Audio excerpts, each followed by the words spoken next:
جو آپ نے کہا کہ پرویز مشرف صاحب آئے پھر وہ اسٹرینتھن ہوئے, ہی لک اسٹرانگ, کیا وہ ان کا, تو اس میں بھی آپ دیکھیں نا کہ سیاستدانوں کی پورا ایک گروپ ان کے ساتھ آ گیا. ویسے اکیلے تو اسٹرانگ نہیں ہو گئے تھے, ان کو بھی اپنی لیجٹمیسی انشور کرنے کے لیے پورا ایک سیاسی ایک ٹولے کا سہارا لینا پڑا, پھر وہ اپنی لیجٹمیسی انشور کرائے. کیونکہ مجھے آج بھی یاد ہے کہ جب پارلیمنٹری ایئر پہ انہوں نے ایڈریس کرنا ہوتا ہے پریزیڈنٹ نے, تو وہ شاید 5 سالوں میں ایک بار آئے تھے. آئی اسٹل ریمبر کہ ایک بار آئے اور 45 منٹس کا غالباً جو ہمیں ملا تھا پیپر, اس پہ لکھا ہوا تھا address, and he finished in 22 minutes. He couldn't face, کچھ ایسا تھا کہ وہ شائے اوے کر رہے تھے پارلیمنٹ سے, اینڈ فائنلی وہ مکے شکے دکھائے. I mean that was really not required کہ پارلیمنٹ کا مکے دکھا کے اور آدھے میں چھوڑ کے چلے جائیں. تو لیجٹمیسی تو انہوں نے بھی پھر پولیٹیکل لوگوں سے ہی لی, اور پھر وہ اپنا پرولونگ بھی اسی وجہ سے یہ جو پولیٹیکل لوگ ہوتے ہیں, وہ پولیٹیکل لوگ اب آپ کے ساتھ بھی شامل ہو گئے. اس وقت کہتے تھے کہ صدر کو ہم باوردی صدر کو 10 دفعہ لے کے آئیں گے, آدھو کہتے ہیں زرداری صاحب کو 10 دفعہ لے کے آئیں گے. تو میم پولیٹیکل لیجٹمیسی تو نہ ہوئی نا پھر ان کی, وہ تو لوٹے تھے, لوٹے ہیں اور شاید لوٹے ہی رہیں گے. میں نام لے کر کے اس لیے کہہ رہا ہوں کیونکہ یہ تاریخ بتا رہی ہے مجھے. جی وہ ہے بالکل نہیں, میں کہہ رہی ہوں کہ پرویز مشرف صاحب نے جنرل ہوتے ہوئے بھی ان کو ڈپینڈ کرنا پڑا ایک پولیٹیکل گروپ پہ, وہ اکیلے سے تو کچھ نہیں کر پائے. سیکنڈلی جو آپ کا سوال تھا کہ شاید حالات, ایک تو اس وقت کے حالات اس لیے اکنامیکلی فیوریبل ہو گیا 9/11 کے بعد, بہت سے ریمیٹنسز بھی انکریز ہوا, امریکہ سے بھی بہت پیسہ ویسا اس وقت آیا کیونکہ 9/11 کے بعد ان کے بھی اپنے ایجنڈاز تھے. ڈکٹیٹرز کے ساتھ یہ فیکٹ ہے کہ ڈکٹیٹرز کے ساتھ ویسٹرن پاورز, امریکہ, US, UK, ان کو بڑا ایزی لگتا ہے ون مین ہینڈلنگ, اپنے وہ ڈرون اٹیکس اسی دور میں شروع ہوئے.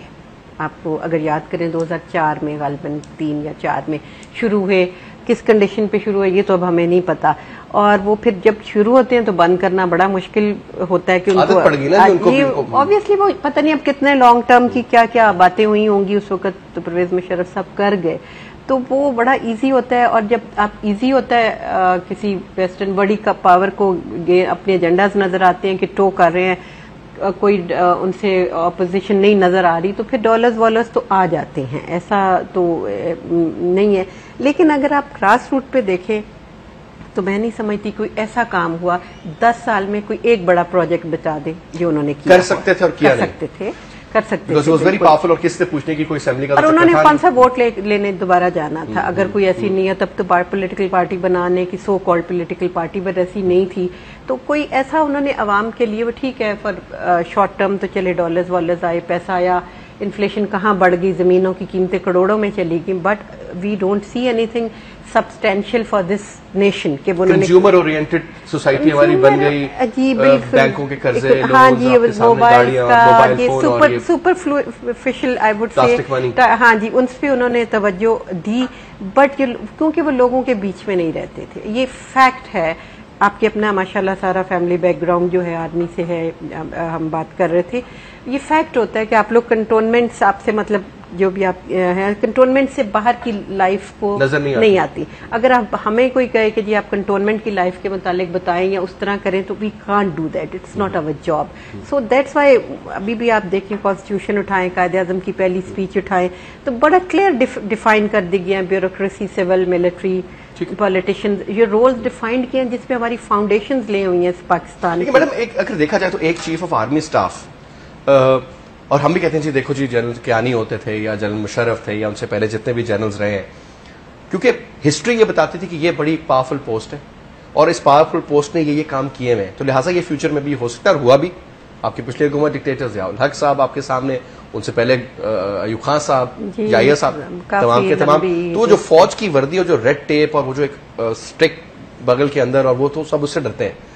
تو میم یہ جو ایک تاثر ہے کہ غالباً صدر بھی اور وزیر اعظم بھی ان سے پوچھتے ہیں, اور ابھی بھی یہ تاثر بنا جب یہ پرابلم آ گئی تھی کہ جی حقانی نیٹ ورک کے ساتھ, کہ جی DGI تھے اور آپ کے چیئرمین جوائنٹ چیف تھے اور ساتھ میں جنرل کیانی تھے, اور انہوں نے بتایا ہوگا کہ کیا ہوا, اور ویسے ہی ہونا پڑے گا, کیونکہ یہ بھی تاثر ہے کہ جی آپ کی فورن پالیسی بھی فوج لکھتی ہے, غالباً ICI لکھتی ہے, اور یہ سارا کچھ.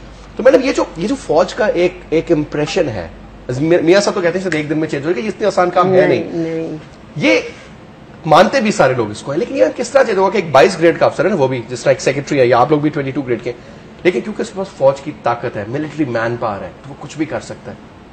یہ چیز کیسے دور ہوگی عزت کے ساتھ؟ جی ہاں، عزت کے ساتھ وہ اسی صورت میں دور ہوتی ہے کہ جب آپ اس کے جو ابو باڈی کانسٹیٹیوشن کے تحت پارلیمنٹ ہے اس کو اسٹرینتھن کرنا ہے، وہاں پہ فیصلے کرنے ہیں.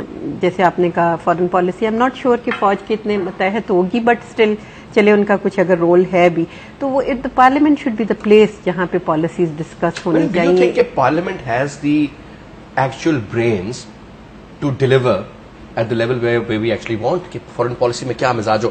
الزام آپ کی حکومت پہ یہ لگتا ہے جناب کہ 34 ایئرس کی انیکسپیرینسڈ فارن منسٹر ہے، فیوچر کی she could be one of the best foreign minister, she is educated, she has a class, she can speak, she can deliver, but she still young. تجربے کا تو نعم البدل ہے نہیں. بہت سے اور نام تھے نہیں لائے گئے، ایک یہ بھی کہا جاتا ہے. سملرلی دوسری چیز جو میں نے مجھے بتائی کہ پارلیمنٹ کے اندر پارلیمنٹیرینز کی سوچ یہاں سے شروع ہوتی ہے کہ اگلے الیکشن میں ووٹیں کیسے ملی. مثال دیتے ہیں سب ٹی وی پہ بیٹھ کے، اور ہم نے تو جو انگریزی میں تھوڑا پڑھا کہ وہ یہ پڑھا کہ جو اسٹیٹسمین ہوتا ہے یا جو لانگ ٹرم ویژنری ہوتا ہے وہ نسلوں کا سوچتا ہے، اگلے الیکشن کا نہیں سوچتا. یہ لوگ سب اگلے الیکشن کا سنتے ہیں. آپ کے سامنے سب کے اسٹیٹمنٹس ہیں. اور دوسری بات یہ بتائیے میڈم کہ جس نے نالی بنوانی ہے، روڈ ٹھیک کروا دیں، بجلی آ جائے، گیس کے پائپ، ان کی اس سے آگے سوچ نہیں ہے میم. تو یہ کیا آپ ملک کی ویژن دیں گے؟ پھر فوج اگر کرتی تو جائز نہیں کرتی؟ نہیں، یہ ایسا نہیں ہے. دیکھیں وہ اگر آپ کو لگتا ہے کہ کیپیسٹی کیپیبلٹی کا فقدان ہے تو وہ ڈیولپ کی جا سکتی ہے، ایسا تو نہیں ہے کیونکہ برینی تو سب ہوتے ہیں. این ڈی یو میں کورسز کرنے سے 3-4 دن کے نہیں، نہیں وہ اس طرح نہیں آتی. این ڈی یو تو میں بتا رہی ہوں کہ again defence university teaching democracy is not really acceptable, کو جاتا نہیں ہے آپس میں. There can be other institutes also. ابھی ہمارا بن رہا ہے پپس کا، Pakistan Institute of Parliamentary Services. Madam speaker with chair, میں I am on the board of governors. I think that would be that can be an addition for the capacity building. لیکن اگر ہم یہ سوچیں کہ ہم ڈیفینس یونیورسٹی میں جا کے جمہوریت سیکھیں گے تو یہ تو سوچ ہی پہلے. میں نے خود ویسے گئی ہوئی وہاں 6 ہفتے کا کورس کیا ہوا ہے. کہیں بھی سے بھی کچھ سیکھنا اچھا ہوتا ہے. آپ کی جو بات ہے کہ ٹھیک ہے وہاں آپ کو یہ نہیں میں کہتی کہ بہت ہی وہاں ایفیشنسی نظر آئے گی یا کیپیبلٹیز نظر آئیں گی، لیکن ایسا بھی نہیں ہے کہ بالکل فقدان ہے. جیسے آپ نے خود کہا کہ تجربے کا کوئی نعم البدل نہیں. جو لوگ 4 دن 5 سال 6 سال 2 سال پارلیمنٹ میں بیٹھتے ہیں، کلیکٹیو وزڈم بات سنتے ہیں، کچھ نہ کچھ ڈیفینیٹلی ہوتا ہے. لیکن ساتھ آپ کی بیوروکریسی ہے اور آپ کے سیکرٹریز بیٹھے وہ لوگ پروفیشنلز ہیں، ان کی ایک فوکسڈ اپروچ ہوگی اپنے سبجیکٹ پہ. جی اوبیسلی آپ کے جو سیکرٹریز کس لیے ہوتے ہیں؟ وہ اسی لیے ہوتے ہیں نا کہ انہوں نے پالیسیز دینی اور پارلیمنٹ نے آگے پریزنٹ کر کے ڈیبیٹ کرنی ہے. تو دے کین ڈو اٹ، ایسا نہیں ہے. اور سیکنڈلی لوکل گورنمنٹ کا سسٹم جو ہے وہ ہونا بہت ضروری ہے، گلیاں مولیاں نالیوں کے لیے اور پالیسی اور ویژنس کے لیے، پلاننگ کے لیے. پھر پارلیمنٹ جو ہے وہ اپنا رول پلے کرے، لوکل گورنمنٹ جو ہے وہ سڑکوں کے اس پہ. اسی پہ واپس آتا ہوں، ایک بریک کا اشارہ، وہ ایک ٹائم چیک بریک لیتے ہیں، بریک کے بعد واپس آتے ہیں.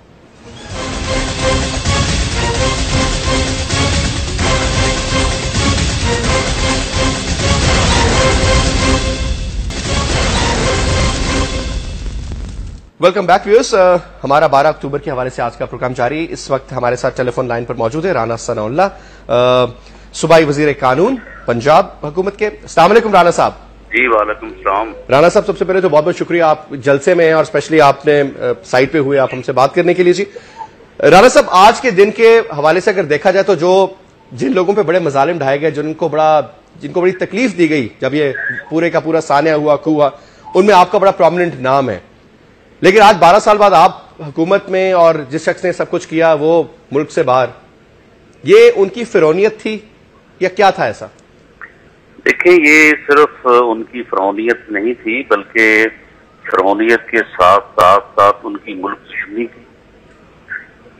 آج کا جو یعنی 12 اکتوبر کا دن آج سے 12 سال پہلے جو تھا، وہ ایک یعنی انتہائی بدقسمت دن کے طور پہ جو ہے اس قوم اور اس ملک کی تاریخ میں جو ہے وہ لکھا اور یاد رکھا جائے گا.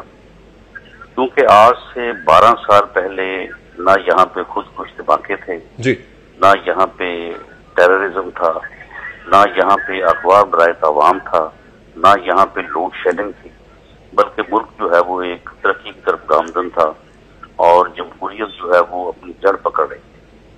لیکن آج کے دن ہونے والے سانحے کی بنیاد کے اوپر اس ملک کو لوڈ شیڈنگ کے اندھیرے ملے ہیں اس کو خودکش بمبار ملے ہیں، دہشت گردی ملی ہے، اور پوری دنیا میں بے توقیری ملی ہے، تو یہ تمام وہ مشکلات جن سے آج ہم نبرد آزما ہیں، وہ آج کے دن 12 سال پہلے وہ ہونے والے سانے کی وجہ سے ہیں۔ اور ان سانے کو جن لوگوں نے بپا کیا تھا اس قوم کے اوپر، وہ واقعی آج ان کا انجام جو ہے وہ یعنی جو ہے وہ عبرت کے قابل ہے۔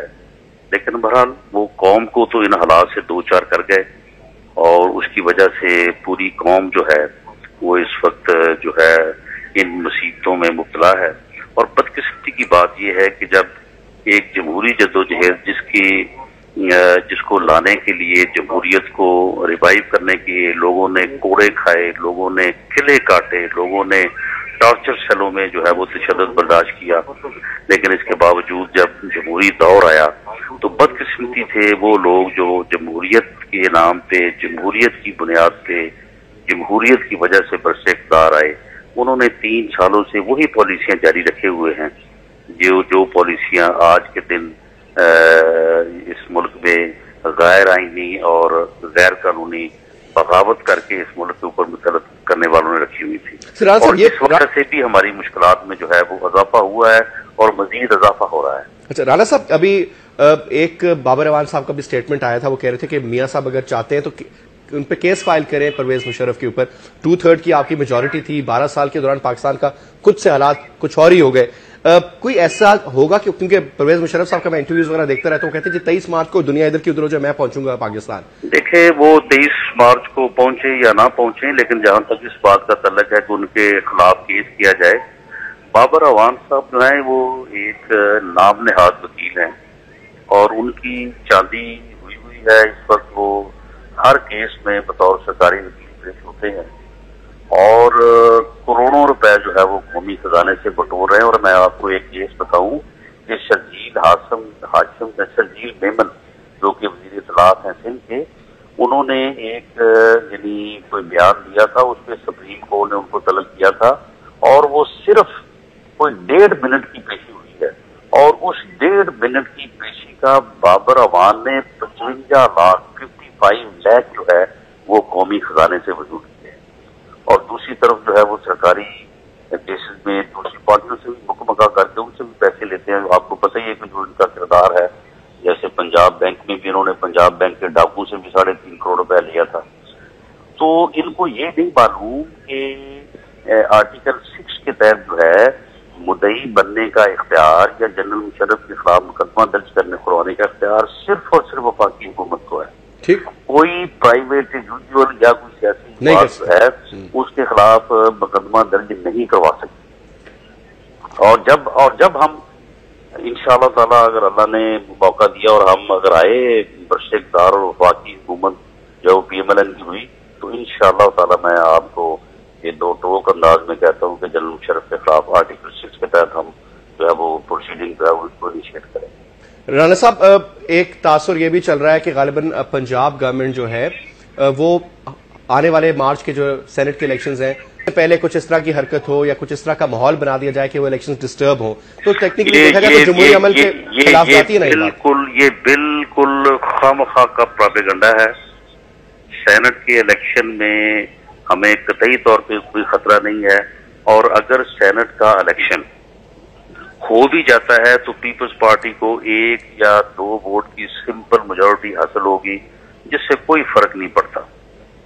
اور آپ کو معلوم ہوگا، آپ کے سامنے ہے کہ 2008 کے الیکشن میں جب یہ موجودہ حکومتیں برسر اقتدار آئی تھی تو سینٹ میں کیو لیگ کو جو ہے وہ اکثریت حاصل، تو اس سے کیا فرق پڑا؟ کچھ بھی نہیں۔ ٹھیک، اگر پیپلز پارٹی کو اکثریت حاصل ہو جائے گی 1 ووٹ کی، تو اس سے کیا ہوگا؟ کچھ بھی نہیں ہوگا۔ رانا صاحب، ایک اور یہ عوامی سوال اس لیے کیونکہ یہ مجھ سے بہت لوگوں نے کہا تھا کہ جب آپ سے بات ہو میں ضرور پوچھوں سر، وہ ہے سلمان تاثیر صاحب کے صاحبزادے شہباز تاثیر کی حوالے سے، کیونکہ اب تو خبریں بھی اخباروں میں کم ہو گئی ہیں، وہ چیپٹر کلوز ہی نظر آتا ہے، لیکن سر کیا اپڈیٹ ہے، کیا پیش رفت ہے؟ بیکاز نہیں، اس میں چیپٹر کلوز نہیں ہے، اور یہ کلوز نہیں ہو سکتا۔ اس کیس کو بڑی یعنی کمپریہنسولی جو ہے اس کو انویسٹیگیٹ کیا جا رہا ہے، اس میں کچھ لوگوں کو گرفتار بھی کیا گیا ہے جنہوں نے اس کے اغوا میں فیسیلیٹیٹ کیا ان دہشت گردوں کو.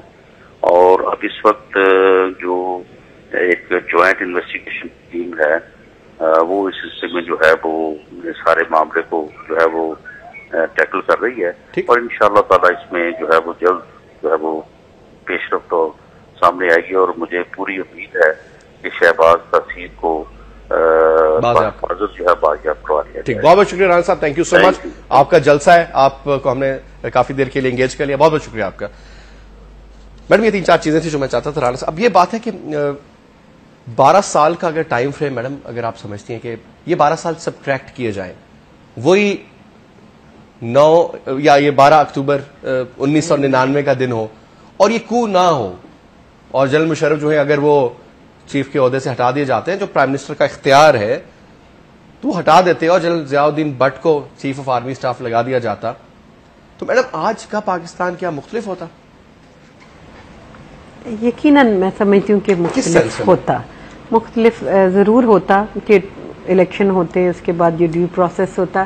وہ جو میں نے جیسے کہا نا کہ 10 سال میں کوئی میگا پروجیکٹ کوئی ایسا نہیں ہم دیکھ رہے ہیں. انفلو آف ریمیٹنسز تو وہ تو باہر آیا نا, وہ تو اوورسیز پاکستانیوں کے اپنے وطن سے محبت ہے, سیکیورٹی فیل کرتے ہیں, ان کی فیملیز ادھر ہیں. دیٹس اے پروسیس جو کہ بہت اپریشیٹ کرنے کی بات ہے. لیکن جو پاکستان کا ایک انٹرنیشنل سطح پہ اور نیشنل سطح پہ ایک مذاق سا ہے کہ بھئی ان کے تو پتہ نہیں 3 سال اسمبلیاں چل رہی ہیں, انسرٹنٹی جو ہے وہ آپ کی اکنامک سچویشن کو بہت زیادہ ڈسٹرب کرتی ہے. ڈیفینیٹلی آپ کا لوکل انویسٹر بھی نہیں سامنے آتا. لوکل تو سارا ملیشیا جا رہا ہے, کس نے بتا جی 80 لاکھ روپے تو وہاں چلے جو ریزیڈنٹ ویزا بھی مل جاتا ہے اور آپ بزنس کریں اور وہ کریں. بنگلہ دیش جا رہے ہیں, چین جا رہے ہیں. یہ دیکھیں اب آپ کی اگر بیسک فاؤنڈیشن یا آپ کی پولیٹیکل پروسیس اسٹرینتھن نہیں ہے, آپ کے اسٹرانگ, آپ کا پتہ نہیں ہے کہ جی 2 سال کے بعد 3 سال کے بعد ایک پروسیس چلنے لگ جاتا ہے, اب یہ حکومت رہ رہی ہے نہیں رہ رہی, تو یہ نہیں ہونا چاہیے. اب 5 سال کے لیے آئے ہیں, مینڈیٹ آیا ہے, اس کو رسپیکٹ کریں. اگلے 5 سال لوگ پھر دیکھ کے ووٹ دیں کہ کس کو, اگر ان کو کوئی ایسا مسئلہ ہو رہا ہے تو ڈیفینیٹلی آئی وڈ سے کہ یہ جو بیچ میں جنرل مشرف کا ایک بہت سارے اس وقت اسپیشلی ود امریکن ریلیشن شپ جو آپ کہیں کہ بہت سارے اس وقت سوالیہ نشان ہیں کہ کیا دیا کیا لیا کیا کیا باتیں ہوئیں, تو وہ سامنے نہیں وہ ہے. اور دوسرا ٹیررزم جس طریقے سے پھلا پھولا ہم کہیں گے ہمارے اپنے ایریاز میں کہ شہید محترمہ آتی بھی ہیں اور ان کو پھر بھی تحفظ نیڈ اسٹیٹ کہتی ہے کہ ہم تحفظ نہیں دیں گے یا دینا نہیں چاہتے, نہ دے نہیں پائے, اور ایک بہت بڑا المیہ جو ہے اس حوالے سے بات کریں کہ اس میں بھی نامینیشن میں بھی نام لیا جاتا ہے پرویز مشرف کا بھی محترمہ کے حوالے سے کہ lack of security what ever reasons. ایک بریک لیتے ہیں, بریک کے بعد واپس آتے ہیں.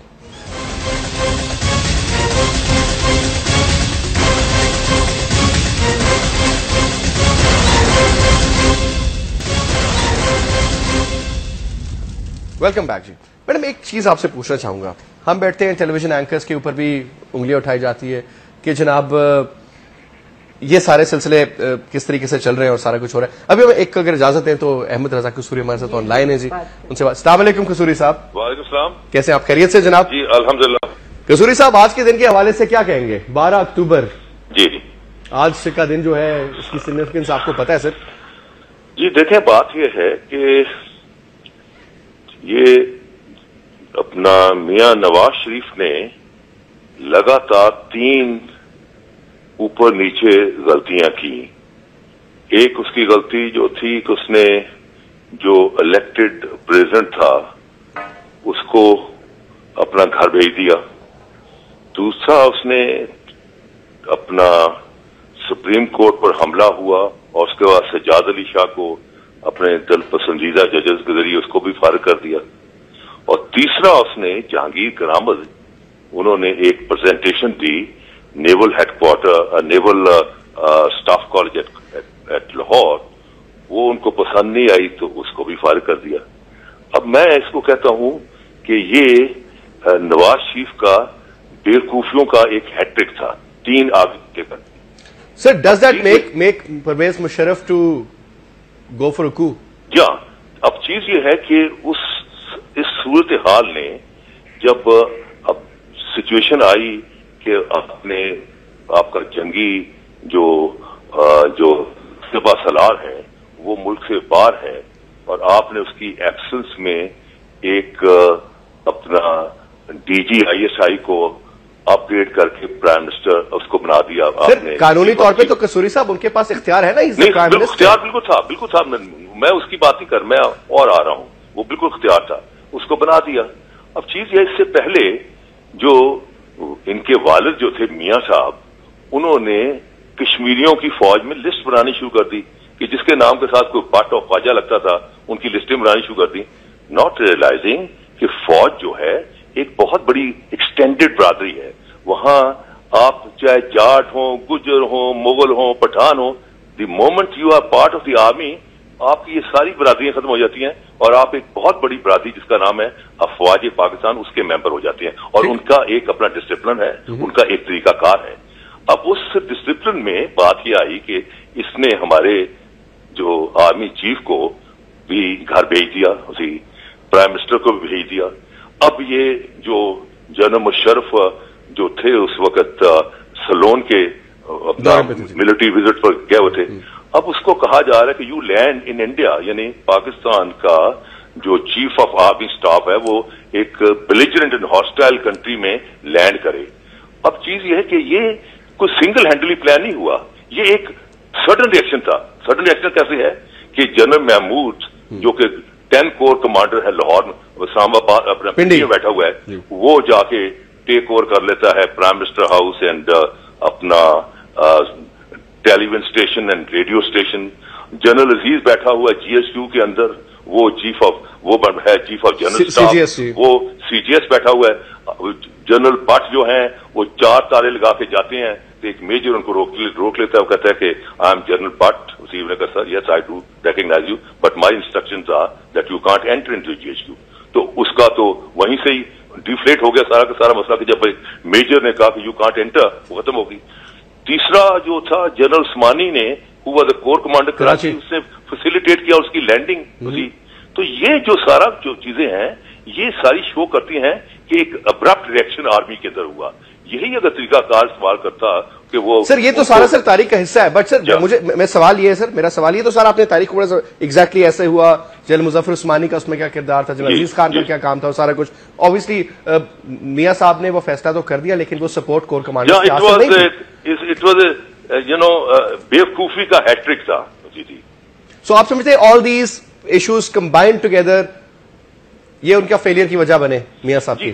دیکھیں یہی بنے کیونکہ اگر وہی چیز اگر قائد کلی سے ہوتی کہ آپ as a prime minister you would have summoned the prime minister the chief of army staff, اسے کہتے کہ بھائی دیکھو we are not on the same page, we can not work together, تو یو بیٹر ریزائن, تو things would have been totally different. جیسے کہ Obama نے اس کو بلایا اپنے جو اپنے سینٹرل کمانڈ کے جو چیف تھا اس کی پالیسیز کے خلاف سے بیان دے, he called him over a cup of over a dinner, بڑا ریسپیکٹفلی کہا کہ general I think we are not on the same page and I think we can't move together, کیونکہ there is a policy difference.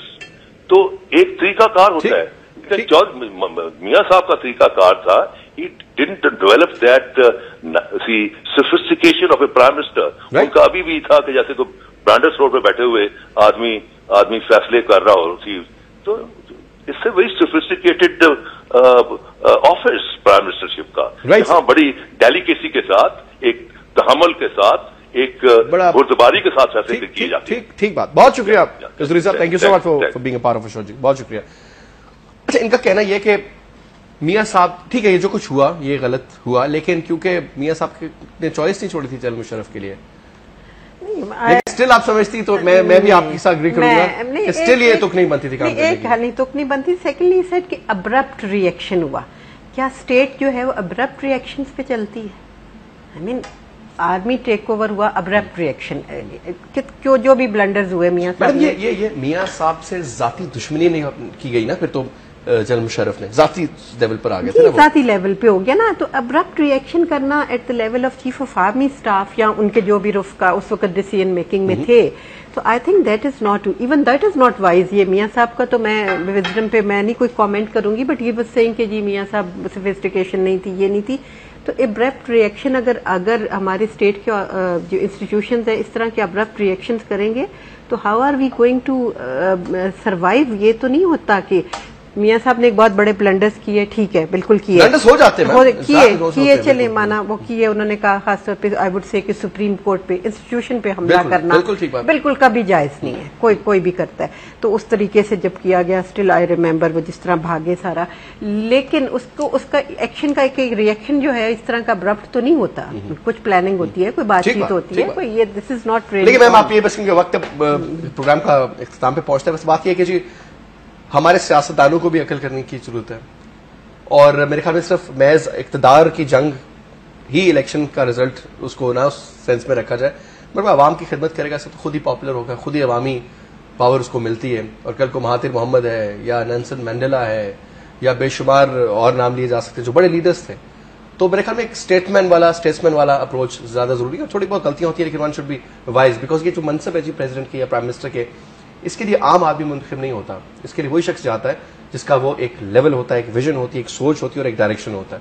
تو I guess کہ nobody is perfect, but I think one should get closer to perfection, کہ وہ بہتر طور پہ deliver کر سکے, چیزوں کو سمجھ سکے. اور جب انٹرنیشنل لیول پہ اپنا ایک نام ہوتا ہے, سسٹا ہوتا ہے, تو غصہ اور یہ بلڈ پریشر ہائی کر کے الٹے سیدھے فیصلے کرنے سے ملک کو نقصان ہوتا ہے, جو آج ہمیں ہوا ہے. تو لیٹس ہوپ کہ دعا کی جا سکتی کہ اللہ تعالیٰ دوبارہ یہ 12 اکتوبر والے اقدام نہ ہو, اور اللہ تعالیٰ ہدایت اور عقل دے ہمارے سیاستدانوں کو تاکہ وہ بہتر فیصلے کر سکے. بہت بہت شکریہ, خدا حافظ.